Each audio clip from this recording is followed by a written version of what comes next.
7장 7에서부터 13절까지 읽겠습니다. 7장입니다. 로마서 6장이 아니라 7장 7절에서부터 13절까지 읽겠습니다. 그런즉 우리가 무슨 말을 하리요? 율법이 죄냐? 그럴 수 없느니라. 율법으로 말미암지 않고는 내가 죄를 알지 못하였으니 곧 율법이 탐내지 말라 하지 아니하였더라면 내가 탐심을 알지 못하였으리라. 그러나 죄가 괴를 타서 계명으로 말미암아 내 속에서 온갖 탐심을 이루었나니 이는 율법이 없으면 죄가 죽은 것임이니라.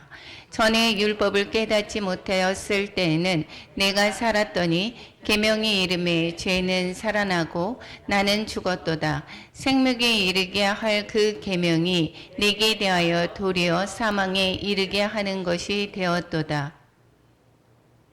죄가 기회를 타서 계명으로 말미암아 나를 속이고 그것으로 나를 죽였는지라. 이로 보건대 율법은 거룩하고 계명도 거룩하고 의로우며 선하도다. 그런즉 선한 것이 내게 사망이 되었느냐? 그럴 수 없느니라. 오직 죄가 죄로 드러나기 위하여 선한 그것으로 말미암아 나를 죽게 만들었으니 이는 계명으로 말미암아 죄로 심히 죄되게 하려 함이라. 아멘. 예, 오늘 로마서 7장에서는 율법에서 자유라고 하는 그러한 또한 제목으로 은혜를 나눌까 합니다. 우리 먼저 로마서 전체적인 구조를 다시 한번 또한 복습하겠습니다. 1장에서부터 8장까지는 어떠한 방법, 믿음으로 얻는 구원에 관해서 말씀하고자 했습니다. 그래서 1장부터 4장까지는 믿음으로 의롭게 되는 칭의의 과정에 관해서 말씀을 하고 있습니다.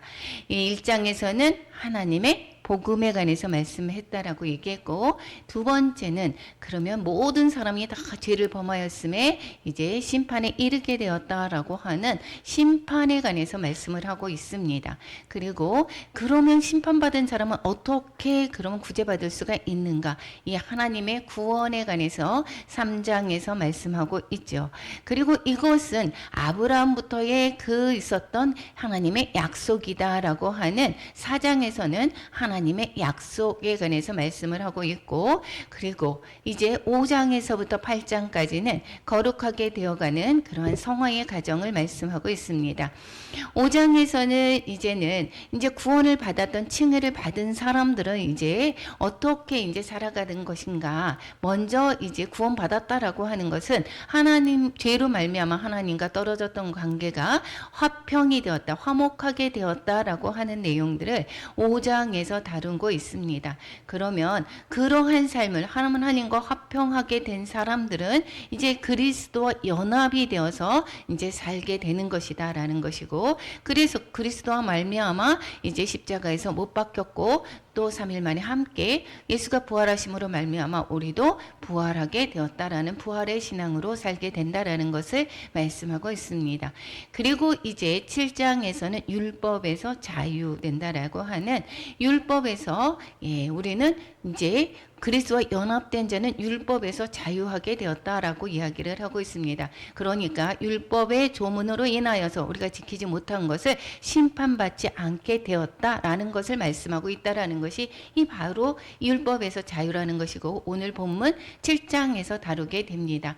그리고 이제 8장에서는 성령 안에서 거룩하게 되어가는 것을 또한 말씀하고 있고, 9장에서부터 11장까지는 이스라엘에 관해서 말씀하고 있습니다. 과거에 하나님이 이스라엘을 선택했다라는 것이고, 그것은 많은 사람들에게 이 하나님을 잘 알리기 위해서 이 모델로 삼은 것과 같습니다. 그래서 이스라엘을 하나님이 선택을 했고, 또 이스라엘이 넘어짐으로 말미암아 하나님의 열심으로 모든 민족이 구원에 이르게 하는 그러한 과정에 있었다라고 이야기를 하고 있습니다. 그래서 지금 현재가 지금 모든 민족이 다 구원에 이르도록 하기 위한 그러한 과정 중에 있고, 마지막 때는 그럼 이스라엘을 그럼 버렸느냐? 마지막 때는 남은 자들이 돌아오게 한다. 하나님의 주권으로 이 이스라엘의 그 사람들을 구원하실 것이다라고 하는 하나님의 그 계획을 설명하고 있습니다.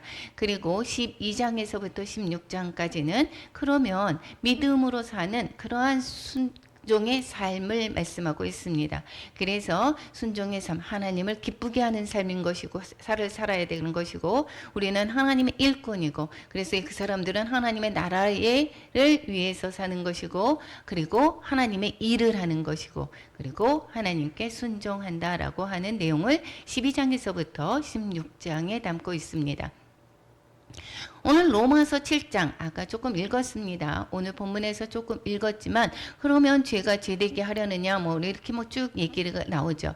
오늘 본문에서 이야기하는 것은 제목에서 있는 것과 같이 율법에서 자유 이런 거 이야기를 하고 있습니다. 우리는 율법의 조항에서 거기에 대해서 율법으로 인해서 우리는 심판을 받지 않게 된다라는 이야기를 하고 있습니다.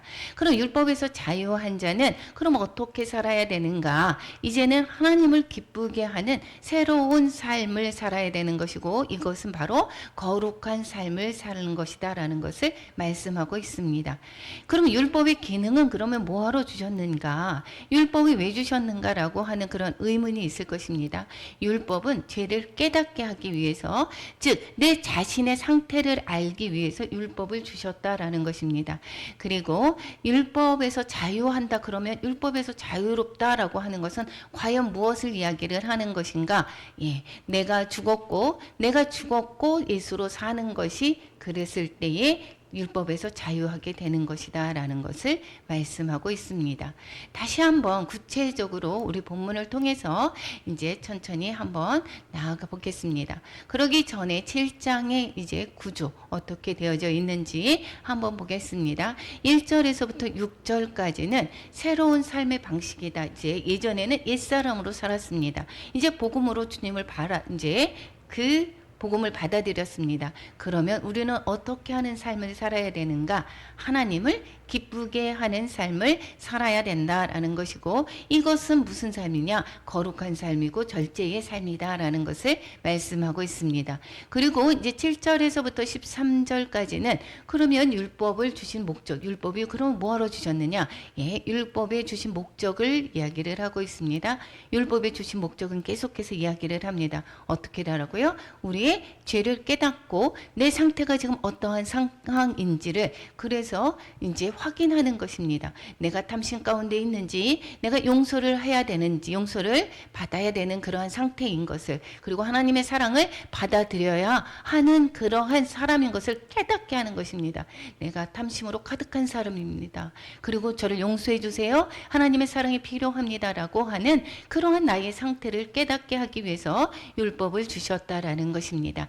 14절에서부터 25절까지 이제는 율법을 이제 자신의 상태를 알았습니다. 내 상태를 알았고 복음을 이제 받아들였는데 내 상태는 죄뿐입니다. 그리고 내가 의롭다는 것이 하나도 없습니다. 나는 이렇게 하기를 원하지 않는데 이렇게 자꾸 내가 원하지 않는 것을 행하게 됩니다. 즉 율법의 요구를 율법이 원하는 요구를 우리가 이렇게 만족시키게 내 마음 안에 속사람까지도 율법의 만약에 탐심하지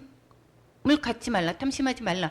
그리고 그것을 탐심하지 말라고 했으면 내가 탐심을 없애면 되는데 겉으로는 그렇게 나타낼 수 있어도 속까지 그렇게 요구를 이룰 수가 없는 상태를 내가 내적으로 갈등하게 됩니다. 그럼 나는 선을 원하는데 내 상태는 자꾸 어떻게 됩니까? 죄 가운데 있는 것을 보는도다라고 얘기를 하고 있는 것입니다. 그러한 상태는 어떻게 해야 돼요? 이제는 그러면은 이것은 내가 내 힘으로 도저히 할 수가 없다라는 것을 깨닫게 되는 것입니다. 그래서 예수님의 그 영향 안으로 들어가야 되는 거고 우리가 그럴 때에 제2의 법에서 자유하게 될 수가 있다라는 것을 말씀하고 있는 것이 이 7장입니다.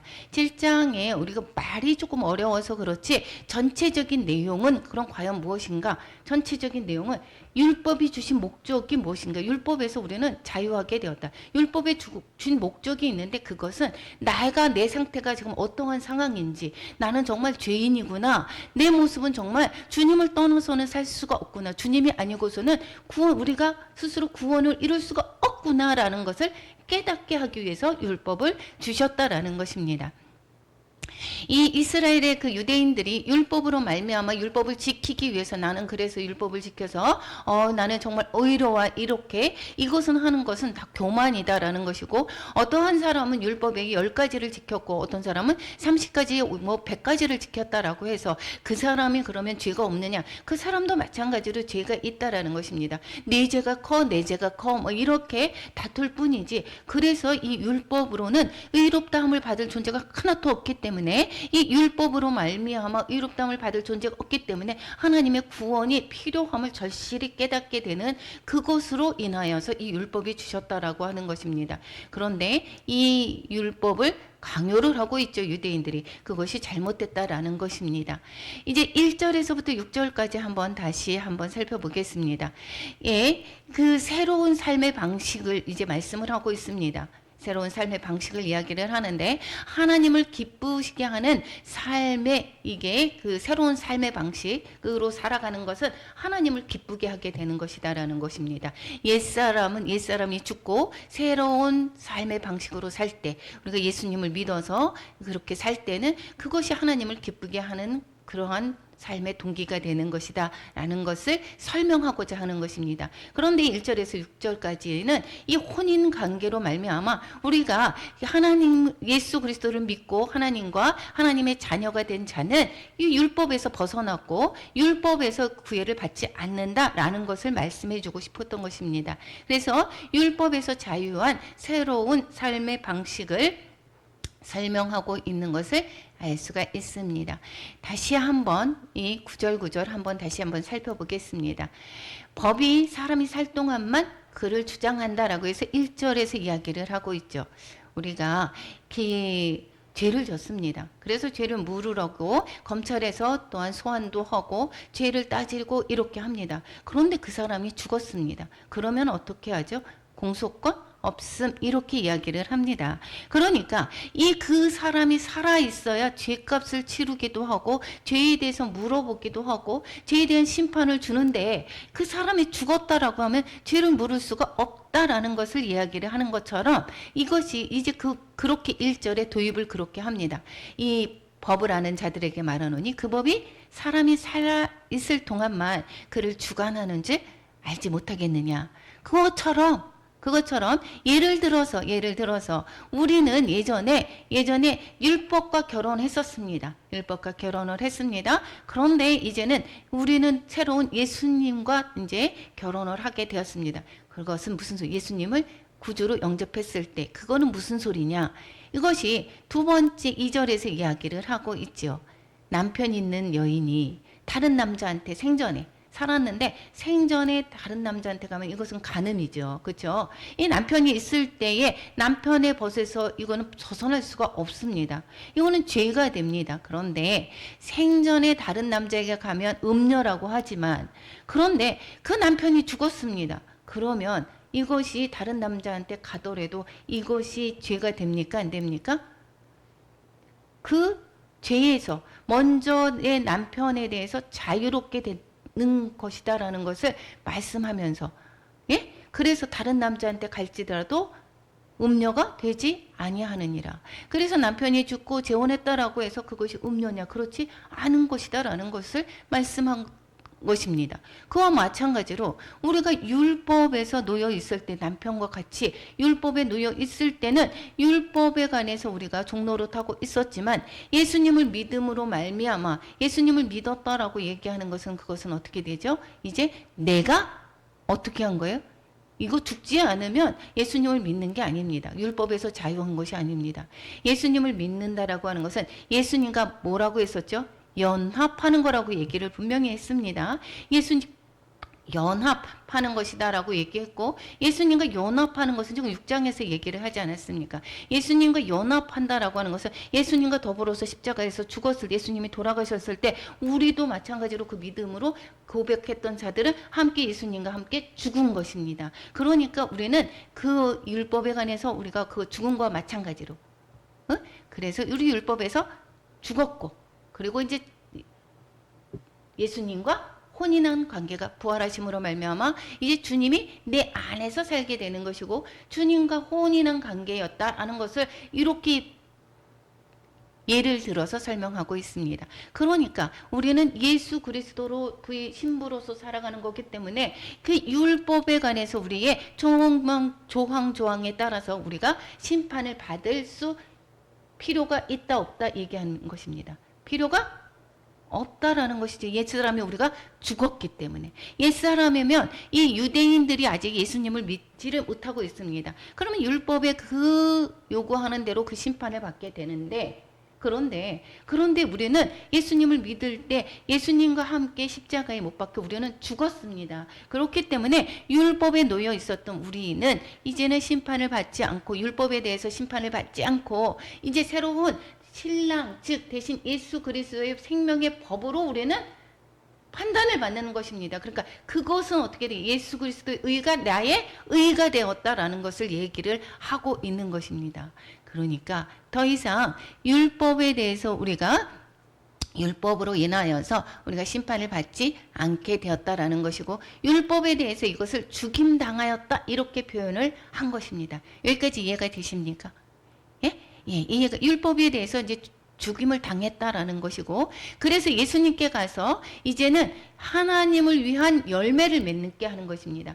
예수님께 가서 같이 더불어서 사는 것은 이제는 그 새로운 생명의 삶은 하나님의 그 위에서 열매를 맺게 하는 그러한 삶을 살게 되는 것이다라는 것을 4절에서 또한 말씀하고 있습니다. 우리가 그리스도의 몸으로 말미암아 율법에 대하여 죽임을 당하였다 이렇게 얘기했습니다. 우리가 왜 다 죽었다 그랬습니까? 우리가 옛사람은 율법에 묶여져 있었던 것이지만 옛사람이 우리가 십자가에서 어떻게 한 것입니까?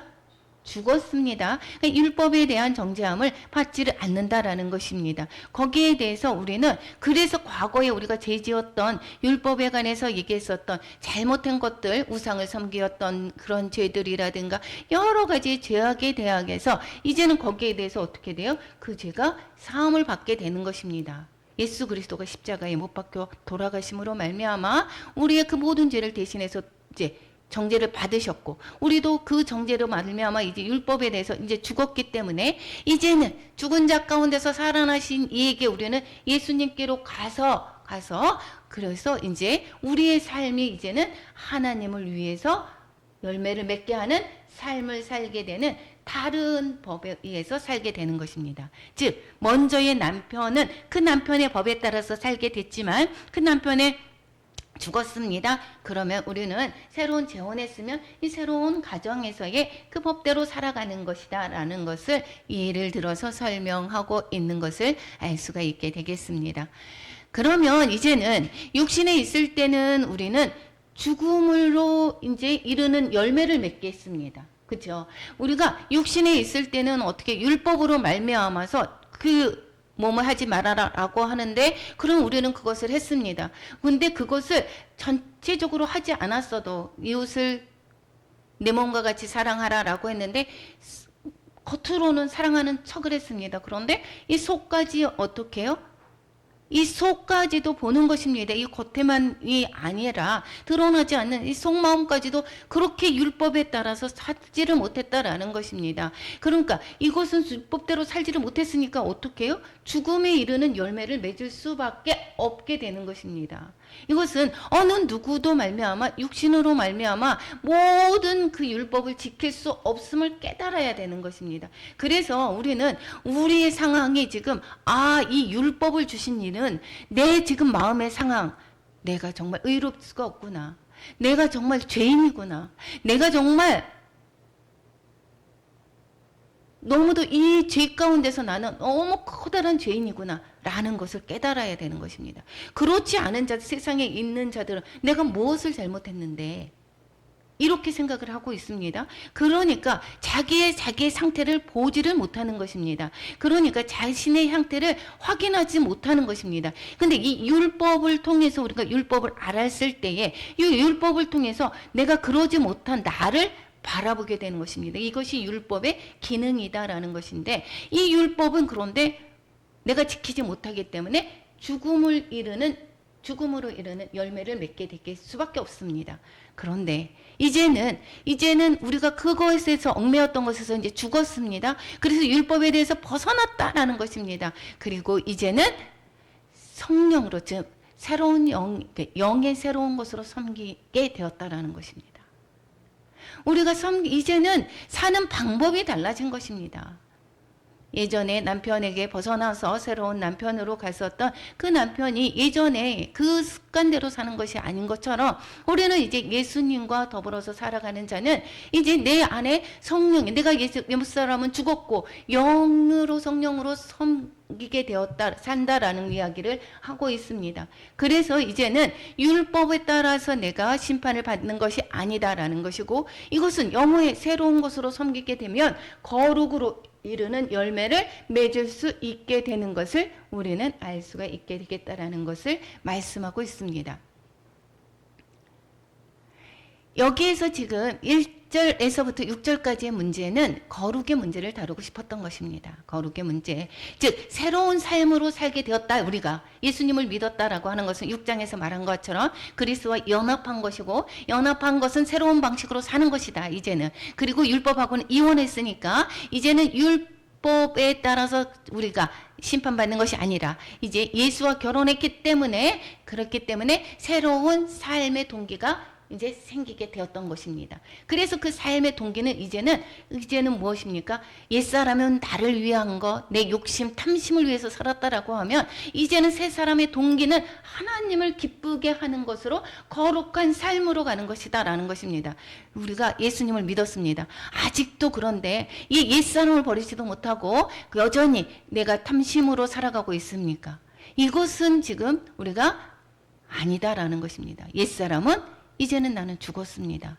그래서 내가 살아가는 것은 내가 옛사람의 그 모습 탐심대로 계속해서 살아간다라고 하는 것은 하나님의 새로운 삶의 이 동기로 사는 것이 아니다라는 것을 말씀하고 있습니다. 그러면 이 사람들은 그 옛 모습이 아직도 나타납니다.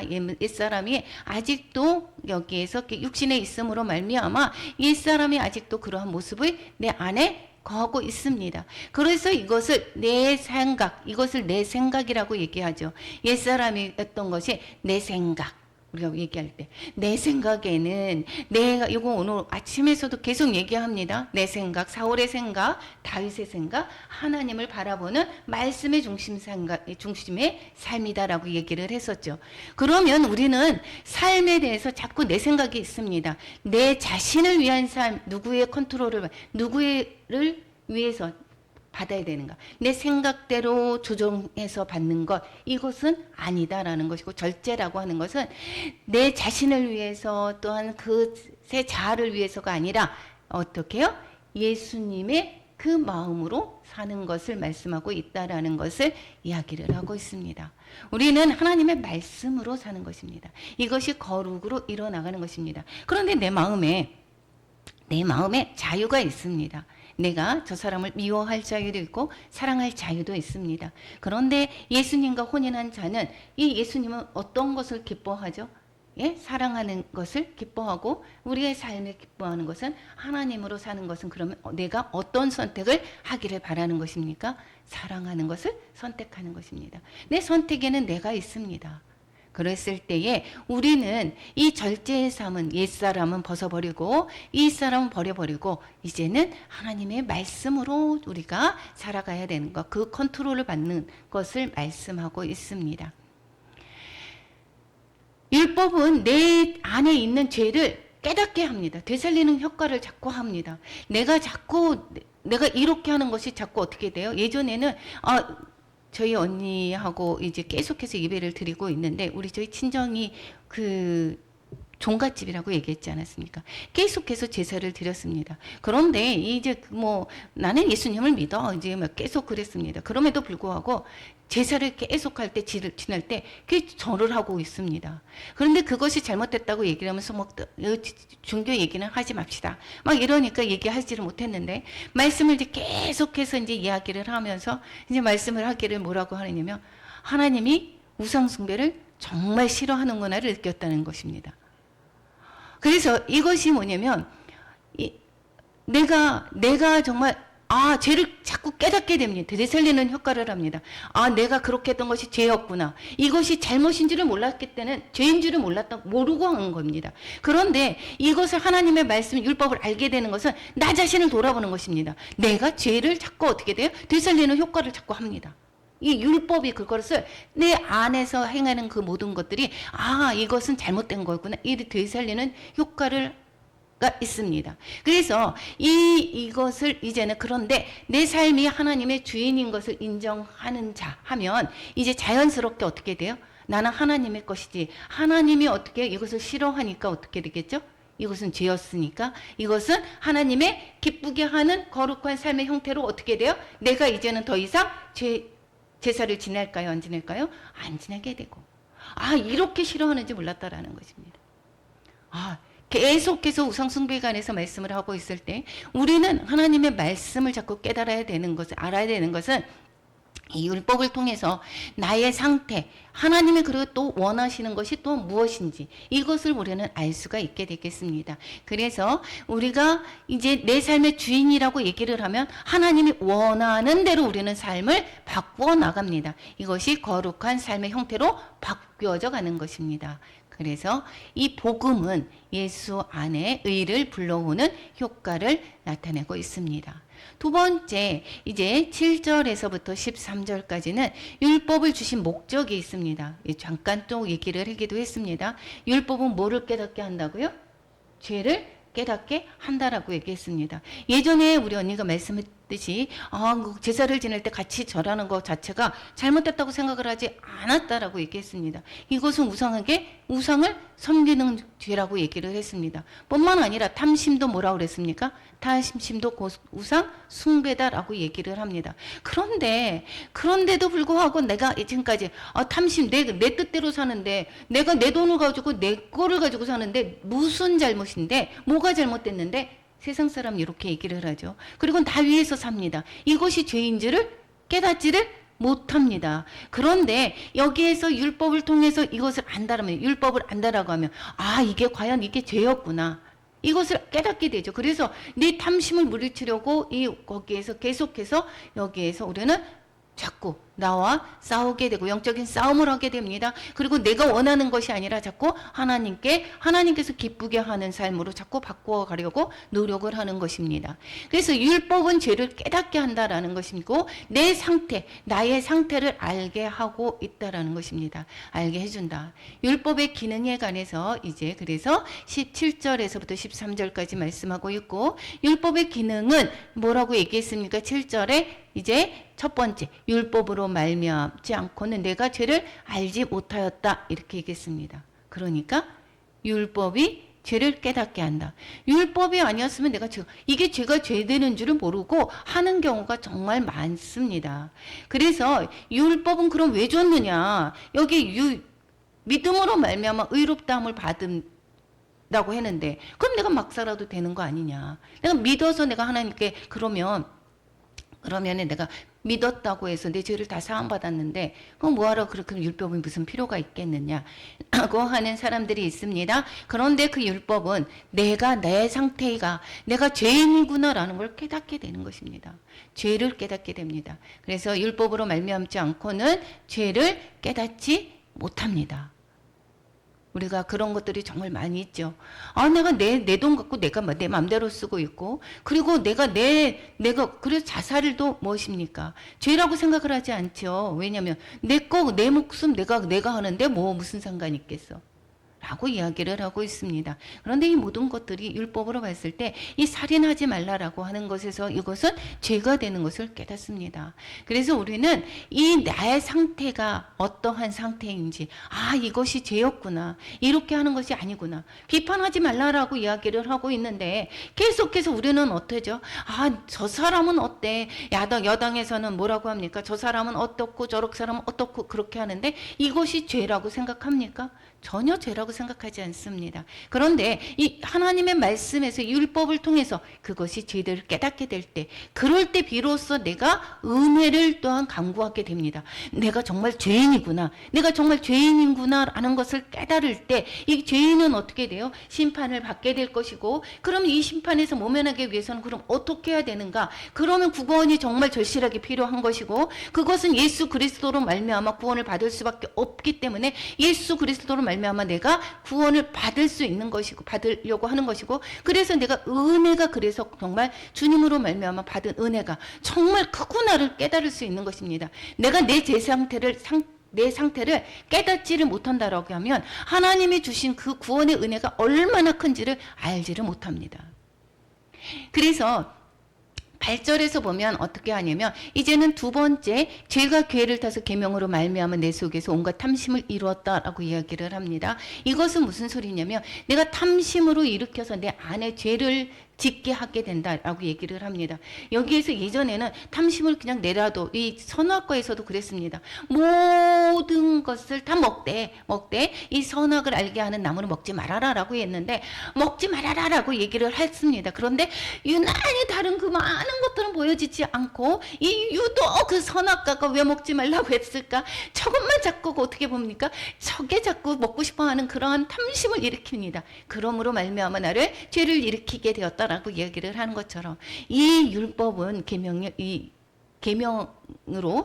율법 안에 그 내용이죠. 그래서 그것으로 말미암아 이제 어떻게 죄를 짓게 하고 있다라는 것입니다. 예, 그래서 우리가 율법이 없으면 죄가 죽은 것입니다. 예. 율법이 없다라고 하면 그 조항에 대해서, 만약에 우리나라의 법에서 만약에 그 도둑질한 것을 그 심판받지 않는다라고 하는 어떤 나라가 있다라고 하면, 그렇다라고 하면 내가 도둑질을 해도 그것을 법에 대해서 제약을 받나요? 그 율법이 없다라고 하면 죄를 받지 않습니다. 내가 율법이 없을 때는, 몰랐을 때는 죄를 내가 지었음에도 불구하고, 똑같은 행동을 했음에도 불구하고 이걸 죄를 느끼지를 못했다라는 것입니다. 그러니까 죄가 죽은 것임이라 이렇게 이야기를 하는 것입니다. 그래서 이제는 10절에서 보면 그 계명이 내게 대하여 도리어 사망에 이르게 하는 것이 되었도다, 예, 이야기합니다. 그래서 이 계명으로 말미암아, 즉 율법으로 말미암아 사망에 이르게 한다라고 이야기를 하고 있습니다. 율법으로 말미암아 내가 죄를 깨닫게 되므로 죄가 지었은 것을 확인할 수 있기 때문에 그 죄가 어떻게 있으면 어떻게 돼요? 사망에 이르게 되지요. 그래서 이 율법의 기능이 또한 죄로 또한 사망에 이르게 하게 되는 것입니다. 그래서 이제 나를 속이고 그것으로 나를 죽였는지라, 이 계명은 율법 속에 포함한 조항들을 이야기를 합니다. 그런데 율법의 일부가 되겠죠. 그런데 여기에서는 율법의 전체를 대표하는 것을 말씀하고 있습니다. 그래서 여기에서는 율법과 동의어로 사용되고 있는 것을 알 수가 있게 되겠습니다. 12절에서는 율법은 거룩하고 의로우며 선하다. 율법 자체가 나쁜 것은 아닙니다. 그래서 나를 죄된 것을 깨닫게 되고, 율법은 되게 선하죠. 하나님의 그 선하심이 그대로 드러나져 있는 조항입니다. 그런데 우리가 내 힘으로 그럴 수가 없는 것을 깨닫게 되는 것이라는 것이죠. 이 율법 자체는 거룩하고 의롭고 선합니다. 그런데 율법을 그래서 내가 그렇게 하지 못하기 때문에 내가 죄인이구나라는 걸 깨닫게 되는 것이지, 자체로 율법 자체가 잘못된 것은 아니다라는 것입니다. 그래서 율법이 내게 사망이 되었느냐? 그럴 수가 없다. 죄가 죄로 드러나기 위해서 선한 그것으로 말미암아 나를 죽게 만들었으니 이는 계명으로 말미암아 죄로 심히 죄되게 하려 함이라. 이 내용 이해가 되십니까? 계명 때문에, 이 율법 때문에 내가 지은 것이, 내가 행한 것이 정말 이것이 죄였구나, 심히 이것이 그 죄였구나 라는 것을 깨닫게 하기 위해서 이 율법이 있었다. 율법이 아니면 이것이, 내가 행한 것이 죄인 것을 모르게 된다라는 것이고, 그렇기 때문에 나의 상태, 내가 죄인이고 내가 의로울 수 없구나를 깨닫게 하기 위해서 이 율법을 주셨다라는 것을 계속해서 말씀해주고 있습니다.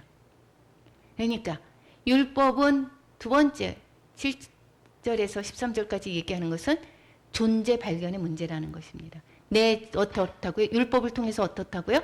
내 상태를 확인하는 것이다라고 얘기를 했습니다. 그래서 율법에서 이제 자유하게 되려면, 내가 자유하게 되려면 율법의 목적을 반드시 알아야 된다라는 것입니다. 먼저 어떻게 됐다 그랬죠? 죄를 깨닫게 된다라고 얘기했습니다. 두 번째는 회개하게 한다라는 것입니다. 왜 회개합니까? 탐심을 이렇게 죄를 짓게 했으므로, 내가 죄가 짓게 되었기 때문에 어떻게 해요? 이 죄를 처리하기 위해서 뭐를 하게 되죠? 회개를 이르게 합니다. 그리고 뿐만 아니라 죄가 아직도 남아있는 상태로는 어떻게 되죠? 사망에 이르게 되기 때문에, 그렇기 때문에 어떻게 돼요?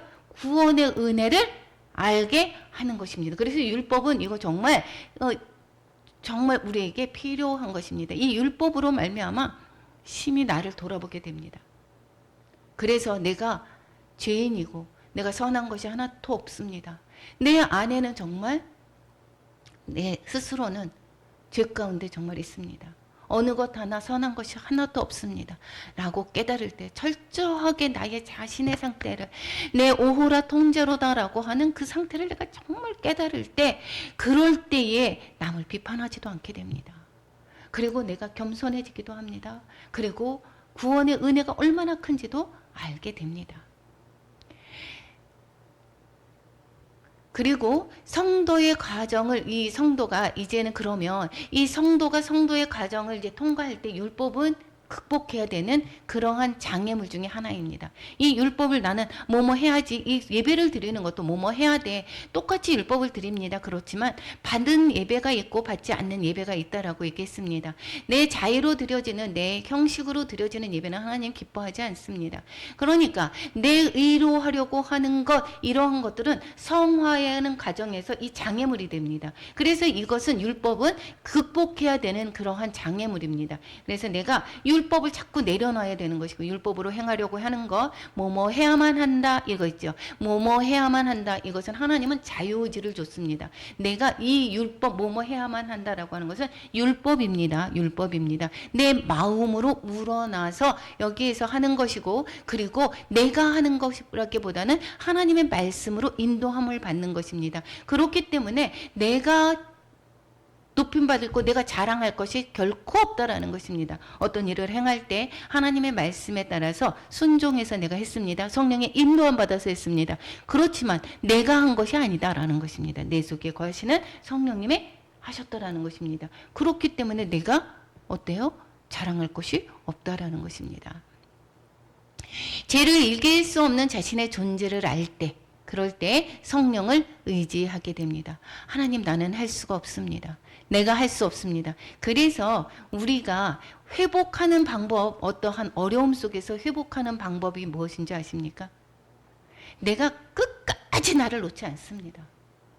계속해서 저도 자꾸 내 마음을 들여다보면 그렇은데 강팍합니다. 내 마음을 각자 보면 되게 강팍합니다. 내려놓지를 않습니다. 그럴 때 바닥을 쳐서 정말 내 힘으로 할 수가 없습니다. 손 들고 올 때 성령님을, 이제 하나님을 의지하게 됩니다. 그와 마찬가지로 정말 내가 죄를 이길 수 없습니다. 내 자신이 철저하게 나 존재를 깨달을 때 어떻게 하죠? 성령님을 의지하게 되는 것입니다.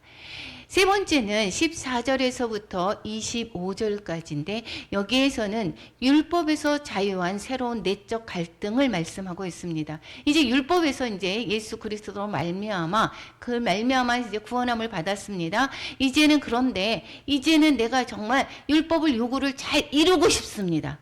내 마음으로 정말 죄 가운데서 이것이 정말, 이거 탐심을 이루지 말라, 탐심 하지 말라 라고 했겠으면, 그러면 어떻게 될까요? 내가 탐욕을 하지 말아야지. 이건 우상숭배와 마찬가지야. 그러니까 나는 내가 탐심을 안 해야지. 그래서 어떻게 해요? 그렇게 안 하려고 하는데 내가 자꾸 욕심이 자꾸 내가 어떻게 돼요? 나옵니다. 나는 할 수가 없습니다. 율법의 내적 갈등이, 나는 율법의 요구를 이룰 수가 없습니다. 이것을 그럴 상태가 돼버립니다. 그랬을 때 이제는 우리는 8장으로 이르게 되는 것이죠. 어떻게 해요? 성령의 생명의 법이 이끌림을 받게 되는 것입니다. 여기에서 이제 우리가 원하는 것은 하지 아니하고, 이 사도 바울도 이러한 마음이 들었습니다.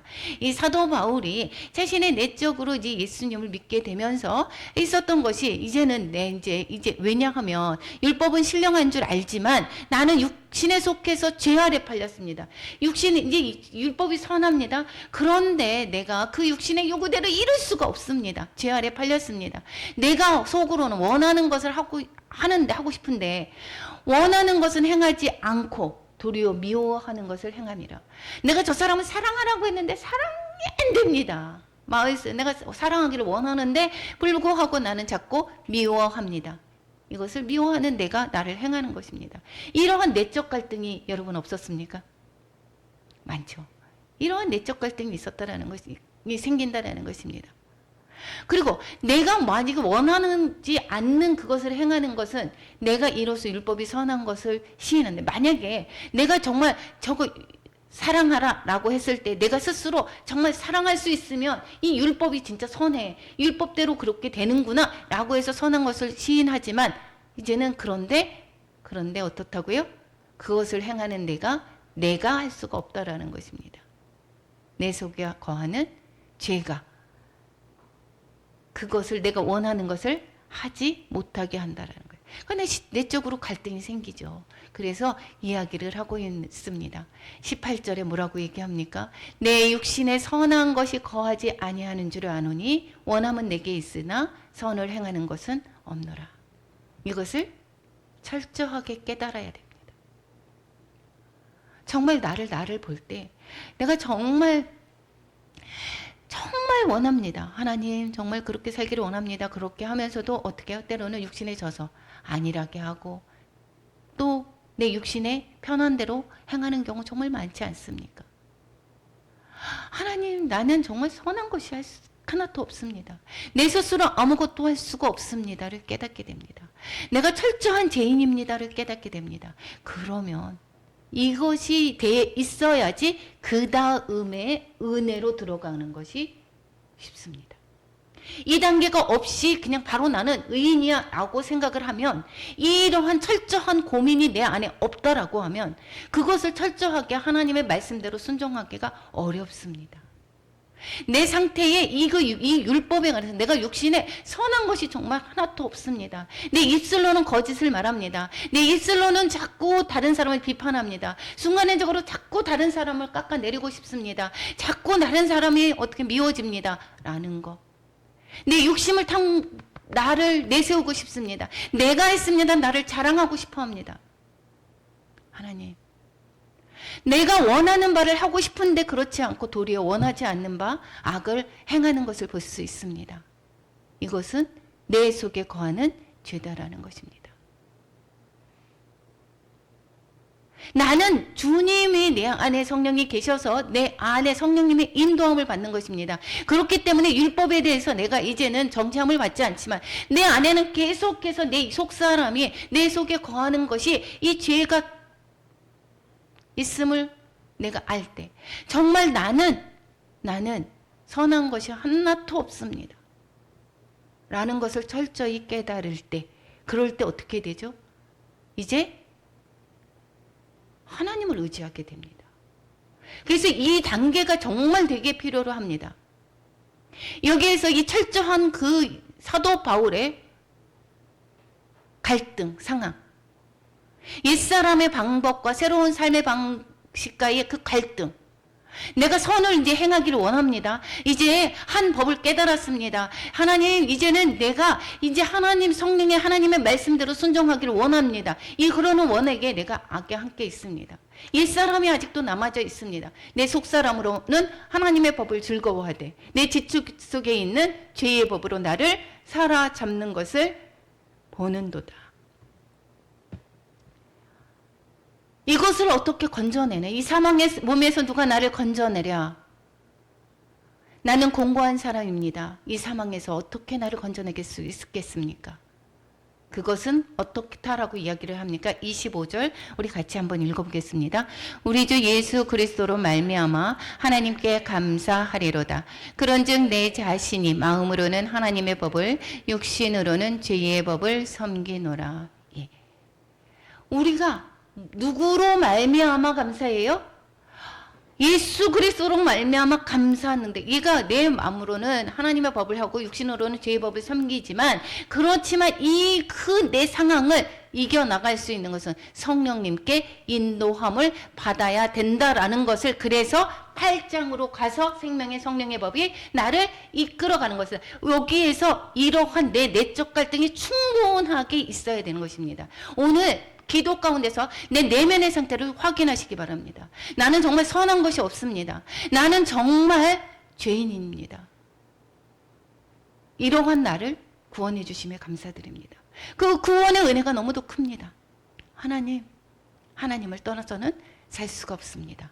라고 하는 고백이 우리한테 있어야 되고, 우리는 그래서 나를 의지하는 것이 아니라 철저하게 하나님을 의지하겠습니다 라고 하는 나의 선택이 있어야 되는 것이고, 이것이 바로 성령의 도움으로만 가능한 것입니다. 거룩해지는 성화의 과정은 누구의 도움이 필요합니까? 내 속사람이 선한 것이 하나도 없기 때문에 누구의 도움? 성령님의 도움으로만 가능하게 되는 것입니다. 우리는 이 갈등의 문제를 세 번째에서 다루고 있는데, 내적인 갈등은 죄성이 가진 육신과 성령으로 새롭게 된 마음 안에서 둘 사이에 끊임없이 갈등이 생깁니다. 이것은 이제는 내 자신으로, 내 옛사람은 선한 것이 없기 때문에 내 자신으로는 성화되지 않는 것을 깨닫으라는 것입니다. 깨닫게 되는 것. 내 힘으로 구원받지 못한다라는 것을 깨달으라는 것입니다. 우리의 삶 가운데 적용할 것은, 오늘 말씀을 통해서 율법은 우리가 얼마나 죄인인 줄을 알게 해줍니다. 우리가 죄인인 것을 깨닫기 바랍니다. 왜 저 사람은 저래? 나를 보지 못하고 나는 죄인인데, 우리가 똥 묻은 개가 재 묻은 개를 나무란다라고 얘기하지 않아요? 자기는 똥을 묻었는데도 그렇게 얘기를 한다고 얘기하지 않습니까? 자신의 상태는 저 많은 죄인임에도 불구하고 다른 사람을 비판하고 판단하는 우리의 모습들, 이것을 깨닫기 바랍니다. 인간이 겸손해야 되는 이유를 알게 됩니다. 그래서 이것을 내 상황을 알게 되면 겸손할 수밖에 없습니다. 우리 안에 치열한 영적 전쟁이 일어나고 있다라는 것, 이것을 깨닫고 우리는 성령의 인도함을 받는 그러한 사람이 되어야 될 것입니다. 죄로 얼룩진 상태에 있다 하여도 죽음의 몸에서 건져줄 약속이 있기 때문에 우리는 그러나 기뻐할 수가 있게 됐습니다. 성령의 생명의 법이 우리를 건져냈습니다. 이제는 예수 그리스도로 말미암아 우리는 날마다 그래서 기뻐할 수 있는 것입니다. 오늘 말씀을 통해서 우리도 우리의 자신의 상태를 깊이 깨닫는 귀한 시간이 되기를 축원합니다. 예.